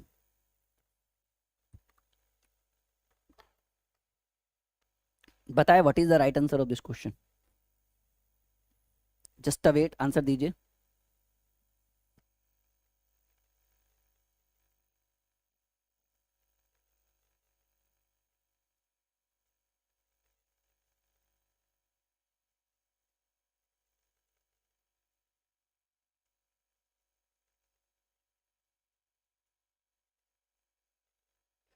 चलिए, तो राइट आंसर जो होगा वो बहुत बढ़िया सवाल है। 46 46 है ना जी, 44 सॉरी 46 का राइट आंसर जो होगा वो 20/9 माइक्रोफेराड है। This is the right answer of this question. 46 का राइट आंसर हो गया ए। क्लियर है? चलो 47 पे आते हैं। बिल्कुल भी नहीं रुकते हैं, सवाल बहुत बढ़िया है, सवाल बहुत बढ़िया है कि विद्युत क्षेत्र ई और विद्युत विभव वी के बीच जो रिलेशन होगा वो कौन सा होगा। 47 बहुत डिमांडेबल क्वेश्चन है ये 47 का। जल्दी से आंसर बताइएगा। जी हाँ, ई बराबर minus d B by d x is the right answer of this question. ठीक है, E is equal to minus d B by d x is the right answer of this question. ये बहुत बार, जी हाँ, नहीं नहीं, B is the not, B आपका राइट आंसर नहीं होगा, आपका ए राइट आंसर होगा। E is equal to minus d B by d x. 47 का ए। 48 पर आते हैं, 48 पर आते हैं। कर है आवेशित खोखले गोले के अंदर विद्युतीय तीव्रता जो होती है वो कैसी होती है। देखो, खोखले गोले के अंदर की बात कर रहे हैं तो मैं इसके ऊपर ज्यादा टाइम वेस्ट नहीं करूंगा। आवेशित खोखले गोले के अंदर विद्युतीय तीव्रता जो होता है, अगर गोला खोखला हो और आवेशित खोखले गोले के अंदर अगर विद्युतीय तीव्रता की बात करें तो ये एक आवेशित खोखला गोला है, तो इसके ऊपर जो सतह जो है, इसके ऊपर जो विद्युत तीव्रता जो होता है, ठीक है, वो एक समान रूप से विद्यमान होता है। लेकिन यहां पर पूछ रहा है कि अंदर क्या होगा, तो विद्युतीय तीव्रता जो होता है वो शून्य होता है, विद्युतीय तीव्रता होता ही नहीं है। 48 का B is the right answer. चलो 49 की बात करें। अगर 49 की बात करें कि यदि किसी खोखले गोलीय चालक को धन आवेशित किया जाता है तो उसके भीतर का जो विभव होगा वो क्या होगा। 49 का राइट आंसर क्या होगा? बहुत बढ़िया सवाल है ये। 49 का राइट आंसर क्या होगा? 49 का राइट आंसर क्या होगा कि यदि किसी खोखले गोलीय चालक को धन आवेशित किया जाता है तो उसके भीतर जो विभव होगा, तो 49 का राइट आंसर होगा, जी हाँ, बढ़िया, उसके अंदर जो विभव होगा वो शून्य होगा। 49 का भी राइट आंसर क्या हो जाएगा? B is the right answer. 48 का बी, 49 का भी बी। अरे बी होगा भाई, एक सेकेंड, 40 किसकी बात कर रहे थे? 49 की बात करें ना, विद्युतीय विभव पूछ रहा है ना, मुझे लगा विद्युतीय क्षेत्र पूछा है। धनात्मक और समरूप होगा जी, 49 का बी होगा। जी हाँ, मुझे लगा विद्युतीय क्षेत्र की बात करें तो अंदर तो चार्ज जो होता है वो जीरो होता है, लेकिन विभव की बात करें तो धनात्मक और समरूप होगा। 49 का B is the right answer. ठीक है, चलो 50 नंबर क्वेश्चन पर आ चुके हैं। देखिए, पता भी नहीं चला, हमने 50 ऑब्जेक्टिव क्वेश्चन करवा भी दिया आज की क्लास में, तो अब तो कम से कम कमर कस के तैयार हो जाओ। एक समरूप विद्युत क्षेत्र एक्स अक्ष की दिशा में, तो समविभवी पता है, ये क्वेश्चन मैंने अभी थोड़ी देर पहले भी करवाया था, इसलिए इसके ऊपर ज्यादा टाइम वेस्ट नहीं करेंगे। 50 का राइट आंसर बी होगा। नहीं, 50 का राइट आंसर बी, क्योंकि अभी करवाया था ना मैंने। हाँ जी, हाँ भाई, 49 का बी ही होगा, मुझे पता है। हाँ हाँ, 50 का राइट आंसर बी। चलो 51 की बात करें। सवाल बहुत बढ़िया है। एक बिंदु आवेश Q से R दूरी पर विद्युत विभव का मान जो होगा वो क्या होगा। बहुत बढ़िया है। 51 का राइट आंसर क्या होगा भाई? एक बिंदु आवेश Q से R दूरी पर विद्युत विभव का मान क्या होगा? तो 50 का राइट आंसर, सॉरी 51 है ना, 51 का जो राइट आंसर होगा वो ए होगा, 1/4πε0 Q/R। ठीक है, 51 का राइट आंसर ए होगा। फटाफट आंसर दीजिए। नहीं नहीं, 51 का right answer A is the right answer of this question. 50 का तो बी हो ही गया, ये तो सबको पता है कि सर वाई जेड तल की दिशा में होता है। नहीं, ये तो बहुत आसान क्वेश्चन था 50 और 51। चलो 52 की बात करें। पाई रेडियन की वैल्यू जो होता है, अगर पाई रेडियन कहीं पे लिखा हो समझिएगा 180 डिग्री लिखा हुआ है। 51 की बात 52, एक समान विद्युत क्षेत्र में स्वतंत्र रूप से निलंबित विद्युत द्विध्रुव स्थितिज ऊर्जा का मान महत्तम होगा जब द्विध्रुव आघूर्ण और विद्युत क्षेत्र के बीच का जो एंगल होगा वो कोण कितने डिग्री का कोण होगा। 52 की बात करें तो 52 की बात करें तो इसके बीच का जो कोण होता है, इन दोनों के बीच का जो रिलेशन होगा और इन दोनों के बीच का जो कोण होगा वो कोण होता है पाई रेडियन। और मैंने अभी अभी डिस्कस किया कि सर जी पाई रेडियन की जो वैल्यू होती है वो 180 डिग्री का वैल्यू होगा। ठीक है, पाई रेडियन की जो वैल्यू होती है वो 180 degree is the right answer of this question. ठीक है, तो 52 का राइट आंसर जो हो गया वो डी हो गया। एंड 53 की बात करें, 53 की बात करें कि पी पी आघूर्ण वाला, ये आपूर्ण नहीं, ये आघूर्ण है, सही से लिखना आप लोग। ठीक है, पी आघूर्ण वाला एक विद्युत द्विध्रुव ई तीव्रता वाले विद्युत क्षेत्र में रखा जाए तो उस पर लगने वाला बल आघूर्ण जो टाउ है, ये मैंने करवा भी दिया था, पर फिर भी मैं डायरेक्टली 53 पे टिक लगा देता हूँ कि सर ये ऑलरेडी ये क्लास में हो चुका है, ये दूसरी बार आ चुका है। ठीक है, E vector sorry P vector cross E vector is the right answer of this question. ठीक है, 53 हो गया। 54 की बात करें, चलो बहुत कम टाइम में बहुत सारे क्वेश्चन करने हैं हमें। 54 की बात करें तो कह रहा है विद्युतीय क्षेत्र में किसी विद्युत द्विध्रुव को घुमाने पर किया गया जो कार्य होगा वो क्या होगा। चलिए, मैं आपको दो क्वेश्चन आपके स्क्रीन के ऊपर रख रहा हूं, इन दोनों के आप आंसर दीजिए। ठीक है, और फिर क्लास को हम कंटिन्यू करते हैं। फिर चलिए, मैंने आपके स्क्रीन के ऊपर दो क्वेश्चन रखा है, इसके आंसर आप ऐसे दो, 54 लिख लो एक डैश मार दो। 55 आप लिख दो, एक डैश मार दो, यहाँ पे आंसर लिखो। फटाफट बताओ क्या होगा राइट आंसर।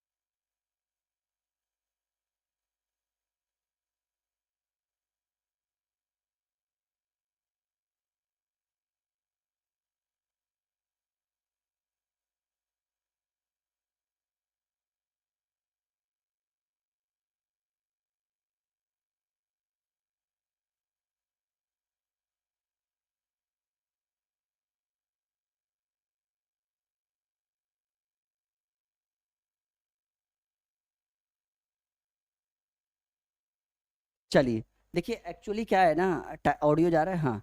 एक्चुअली क्या है कि क्लास बहुत लंबी है, बीच में थोड़ा थोड़ा रेस्ट यू कैन अंडरस्टैंड कि भाई हम आपकी आप तो बैठे होगे, मैं तो यहाँ बिल्कुल स्टूडियो में हूँ बिल्कुल, ठीक है। इतनी सारी लाइट्स है वगैरह वगैरह, तो थोड़ा थोड़ा सा हो जाता है, इसलिए आराम आराम से क्लास को करें। मैं 100 का 100 करवाऊंगा आज, बट बीच बीच में थोड़ा थोड़ा 10 10 20 20 सेकंड आपको मुझे रेस्ट देना होगा। तो अभी हम डिस्कस करते हैं 54 एंड 55 पर। तो 54 का राइट आंसर है W is equal to P into one minus cos theta, this is the right answer. और ये कह रहा है वायु में गोलीय चालक की धारिता जो समानुपाती होती है। ये बहुत अच्छा सवाल है, बहुत बेहतरीन सवाल है। और ये समानुपाती होता है, वो गोले की त्रिज्या के समानुपाती होता है। तो दो क्वेश्चन हमने डील कर दिया, ठीक है। ये एज लाइक टेस्ट ही मान लीजिए आप, देखो 100 के 100 करवाना बहुत बड़े। आप टेलीग्राम पे जुड़िए, इसके पीडीएफ में आपको डलवा दूंगा, ठीक है। चलिए 56 एंड 57 फटाफट आंसर दीजिए।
Sorry for the late. Thank you कि आप लोग अभी अभी भी हमारे साथ जुड़े हैं। आवाज़ आ रही है? एक्चुअली कुछ अर्जेंट काम था इस कारण से। रेडी? चलो कोई बात नहीं। 56 की बात करें तो 56 नंबर क्वेश्चन बहुत बढ़िया है कि संधारित्र के समानांतर संयोजन में जो राशि प्रत्येक संधारित्र के लिए समान होती है वो जो होता है वो विभवांतर होता है। 56 का राइट आंसर सी हो गया। ठीक है, 56 का राइट आंसर सी हो गया। क्लियर है? नहीं नहीं, अभी पूरा 100 करेंगे आज। ना ना ना, पूरा 100, पूरा 100 करेंगे। चलिए 57 की बात करें कि यदि कई सारे संधारित्र उपलब्ध हो तो उनके समूहन में उच्च धारिता प्राप्त करने के लिए उन्हें क्या करेंगे? 57 की बात करें तो भाई इन्हें क्या करेंगे हम? इन्हें हम समानांतर क्रम में जोड़ना चाहिए। This is the right answer of this question. 57 का भी राइट आंसर बी होगा। 57 का राइट आंसर क्या हो गया? बी हो गया। और 58 और 50 अब आगे बढ़ते हैं फटाफट। ठीक है, करवा देंगे, बस 15-20 मिनट में 100 पूरा हो जाएगा। कुछ नहीं है, बहुत गति में आज करवा रहे हैं ना, तो आप टेंशन मत लीजिए, हम करवा देंगे। 58 की बात करें कि 50 माइक्रोफेराडे धारिता वाला एक संधारित्र है, 10 वोल्ट जो है वो विभव तक आविष्ट किया जाता है, तो इसकी जो ऊर्जा होती है वो कितने जूल के बराबर होगी? ये एक छोटा सा न्यूमेरिकल हो गया, पर फिर भी फटाक से टिक लगा देते हैं कि राइट आंसर हो गया sir 2.5 × 10⁻³ joule is the right answer of this question. 58 का राइट आंसर हो गया, A is the right answer of this question. And 59 की बात करें, ठीक है, कि किसी पदार्थ पर परावैद्युत नियतांक हमेशा जो अधिक होता है वो कितने से अधिक होता है? तो ये आसान क्वेश्चन है, प्रीवियस ईयर्स काफी बार पूछा गया है। और कहिए तो फटाक से डायरेक्टली टिक लगा देते हैं कि भाई ऐसे में परावैद्युत नियतांक जो होता है वो हमेशा 1 से अधिक होता है। ठीक है, 59 का राइट आंसर हो गया सी। ठीक है बच्चों। एंड 60 की बात करें, 60 काफी डिमांडेबल क्वेश्चन है कि यदि एक शीशे की छड़ को हवा संधारित्र की 2 पट्टियों के बीच घुमाया जाए तो इसकी धारिता पर क्या प्रभाव पड़ेगा? थोड़ा सा शेयर कर दीजिए फटाफट, जल्दी जल्दी से। आज 100 का 100 करवाएंगे, थोड़ा सा शेयर कर दीजिए फटाफट, शेयर कर दीजिए फटाफट, जल्दी जल्दी। फिर से सभी लोग जुड़ जाइए हमारे साथ, भीड़ होनी चाहिए बच्चों। सवाल बहुत बढ़िया है। यदि एक शीशे की छड़ को हवा संधारित्र की 2 पट्टियों के बीच घुमाया जाए तो इसकी जो धारिता होती है उसके ऊपर क्या प्रेशर बनेगा, क्या प्रभाव बनेगा? तो धारिता जो होगा वो बढ़ेगा। 60 का A right answer, B is the not right answer of this question. 60 का ए होगा जी। ठीक है, नोट कर लीजिए। 61वां सवाल स्क्रीन के ऊपर, 61वां सवाल कि किसी समानांतर पट्टिका संधारित्र के दोनों प्लेटों को के बीच एकांक आयतन में संचित ऊर्जा जो होती है वो कितने के बराबर होती है? तो 61 का राइट आंसर होगा, वो जो संचित ऊर्जा होगा वो 1/2 एप्सिलॉन नॉट ई स्क्वायर के बराबर होगा। 61 का राइट आंसर डी हो गया। ठीक है, चलिए 62 की बात करें तो बहुत बढ़िया सवाल है कि धातु के बने खोखले आवेशित गोले के केंद्र पर विद्युत विभव का जो मान होता है, विद्युत क्षेत्र नहीं बोल रहा है, विद्युत विभव बोल रहा है, तो ऐसे कंडीशन में सतह पर के विभव से दुगना होगा। 62 का राइट आंसर बी हो गया। ठीक है, 62 का राइट आंसर क्या हो गया? 62 का राइट आंसर बी हो गया। अगर विद्युत क्षेत्र पूछता तो महत्तम होता है विद्युत क्षेत्र सतह पर, और अगर अंदर बोलता तो अंदर जो होता है विद्युत क्षेत्र का मान जो होता है, भाई सबको पता है कि विद्युत क्षेत्र का मान जो होता है 0 होता है। 62 का राइट आंसर बी हो गया। 63 की बात करें तो 63 कुछ इस तरह से है आपके स्क्रीन के ऊपर। 63 कुछ इस तरह से है आपके स्क्रीन के ऊपर। सवाल बहुत बढ़िया है कि विद्युत विभव ऊर्जा में क्या परिवर्तन होगा जब एक धनावेशित कण के निम्न से उच्च विभव की ओर ले जाते हैं? विद्युत विभव की ऊर्जा में क्या परिवर्तन होगा जब एक धनावेशित कण को निम्न से उच्च विभव की ओर हम लेकर जाते हैं, घुमाते हैं या लेकर जाते हैं? What is the right answer of this question? 33। बहुत बढ़िया सवाल है सर। ऐसे कंडीशन में जब निम्न से उच्च विभव की ओर ले जाएंगे तो ऐसे कंडीशन में विद्युत विभव ऊर्जा में बदलाव आएगा और वो बढ़ जाएगा। ठीक है, 63 का ए राइट आंसर, 63 का A is the right answer of this question. थोड़ा सा शेयर करिए फटाफट। जी हाँ, 63 का ए आपका राइट आंसर हो गया। क्या होगा? 63 का ए होगा। 64 आपके स्क्रीन के ऊपर है। सवाल कर रहा है कि पृथ्वी का विद्युत विभव अगर 0 माना जाता है, पृथ्वी का विद्युत विभव हमें पता है कि पृथ्वी का जो विद्युत विभव है वो 0 माना जाता है, क्योंकि पृथ्वी का विद्युत विभव शून्य माना जाता है, क्योंकि पृथ्वी एक अच्छा क्या है, अर्धचालक, चालक, कुचालक या ननद। क्वेश्चन नंबर 64, बहुत बढ़िया सवाल है ये जी। ये पृथ्वी जो है एक अच्छा चालक है, इस कारण से इसका जो विभव है वो क्या माना जाता है, शून्य शून्य माना जाता है। 64 का राइट आंसर हो गया बी। नोट कर लीजिए अपनी कॉपी में, बहुत बढ़िया सवाल है ये। 64 का राइट आंसर क्या हो गया, 64 का राइट आंसर हो गया बी। ठीक है, चलो भाई 65 की बात करें तो 65वां सवाल आपके स्क्रीन के ऊपर कि यदि किसी आवेशित साबुन के बुलबुले की त्रिज्या दुगनी कर दी जाए तो उसकी जो धारिता होगी वो क्या होगी। 65वां सवाल, यदि किसी आवेशित साबुन के बुलबुले की त्रिज्या को दुगनी कर दी जाए तो उसकी जो धारिता होगी वो पहले से दुगना हो जाएगा। क्या हो जाएगा, पहले से दुगना हो जाएगा। 65 का राइट आंसर ये हो गया। बच्चों का रुझान थोड़ा कम लग रहा है, इसलिए हम 70 क्वेश्चन करवा के आज की क्लास यहीं पे स्टॉप कर देंगे। ठीक है, कोई दिक्कत। यदि n बूंदे प्रत्येक का विभव भी है, मिलकर एक बड़ा बूंद बनाते हैं, तब बड़े बूंद का जो विभव होगा वो क्या होगा। 66 का राइट आंसर क्या होगा, 66 का राइट आंसर होगा भाई ये D is the right answer of this question, क्योंकि बहुत लंबा क्लास हो गया नहीं। यदि n बूंद प्रत्येक का विभव v है, मिलकर एक बड़ा बूंद बनाते हैं, तो बड़े बूंद का जो विभव होगा n⁻²/3। 74 क्वेश्चन करवा देते हैं नहीं, या 70 ठीक रहेगा, कोई बात नहीं, 74 करवा देते हैं नहीं। 74 इस पीडीएफ में हमारे पास अवेलेबल है, तो 74 हम करवा देते हैं। चलिए 67, इनमें से किस धातु की पट्टी को संधारित्र के प्लेटों के बीच डालने पर धारिता घट जाती है। किस चीज की पट्टी को डालेंगे तो धारिता जो है वो घट जाएगी।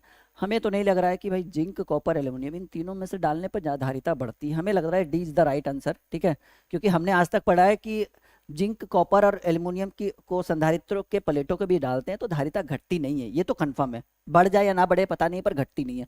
तो राइट आंसर डी हो गया, 67 का डी। ठीक है, दूसरी क्लास में हम 100 तक करवा देंगे 75 से। ठीक है, चलो 68, किसी संधारित्र की धारिता की प्रकृति जो है वो निर्भर करती है किसके ऊपर। किसी संधारित्र की धारिता की प्रकृति जो निर्भर करती है भाई, वो निर्भर करेगी क्षेत्रफल के ऊपर। किसके ऊपर निर्भर करती है, क्षेत्रफल के ऊपर। 68 का राइट आंसर सी हो गया। 68 का राइट आंसर क्या हो गया, सी हो गया।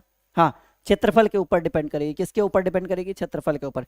69 की बात करें तो 69 नंबर क्वेश्चन, 3 संधारित्र प्रत्येक की धारिता सी है, श्रेणी क्रम में जोड़ेंगे। अरे तुल्य धारिता, हाँ C/3। आसान क्वेश्चन था, पीछे भी पूछा गया आज ही, इसलिए दोबारा मैंने इसके ऊपर डिस्कस नहीं किया ज़्यादा, क्योंकि तुरंत अभी थोड़ी देर पहले ये क्वेश्चन आया था। चलो 69 हो गया। 70 की बात करें, आज कुछ नया करके मैंने आपको दिया है ड्रीम क्लासेस के थ्रू।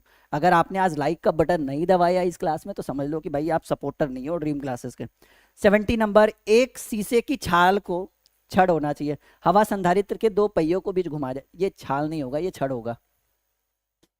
शीशे की छड़ को हवा संधारित्र के 2 पहियों के बीच घुमाया जाए तो इसकी धारिता जो है 70 number question, what is the right answer of this question. बढ़ जाती है, क्या होगी भाई, बढ़ जाएगी, इंक्रीज होगी। चलो 74 क्वेश्चन करवाएंगे, टेंशन मत लो, 74 तक ओनली। यदि किसी समानांतर संधारित्र के दोनों प्लेटों के बीच की दूरी दुगनी कर दी जाए तो संधारित्र की धारिता। आसान और बेहतरीन क्वेश्चन, आसान और बेहतरीन क्वेश्चन कि सर किसी समानांतर संधारित्र के दोनों प्लेटों के बीच की दूरी को दुगनी करेंगे तो संधारित्र की धारिता जो है वो आधी हो जाएगी, यानी 71 का A is the right answer. चलो 72, 73 एंड 74 आज की क्लास यहीं पे खत्म करेंगे। और मैंने बोला है, देखो क्लास को खत्म करने से पहले इस चीज पे ध्यान देना कि ये है 2022 की बोर्ड परीक्षा के लिए। अगर 80 to 90% मार्क्स आप लाना चाहते हैं तो हमारे पास सभी सब्जेक्ट के नोट्स अवेलेबल है। Physics, chemistry, bio, math, Hindi, English, science का बच्चा हो, आर्ट्स का बच्चा हो, सीबीएसई का बच्चा हो, सभी एक बार यहाँ पे संपर्क करें। 10th, 11th, 12th सभी के बच्चे यहाँ पर नोट्स हमारे पास अवेलेबल है। फीस जो है ये मैं क्लियर बोलना चाहता हूँ ताकि बच्चों को अंदर से बुरा फील ना हो कि पता नहीं सर ने क्या बोला और सर क्या दे रहे।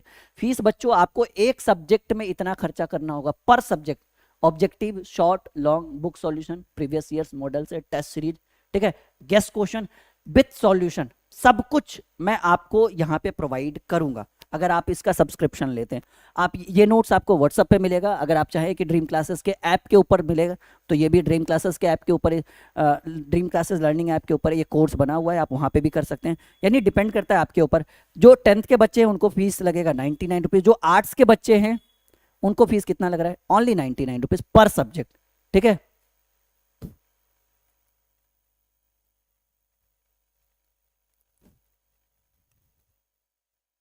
हाँ जी,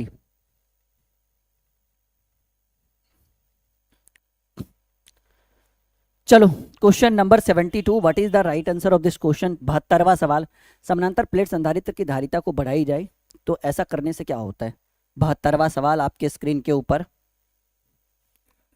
72वां सवाल आपके स्क्रीन के ऊपर, व्हाट इज द राइट।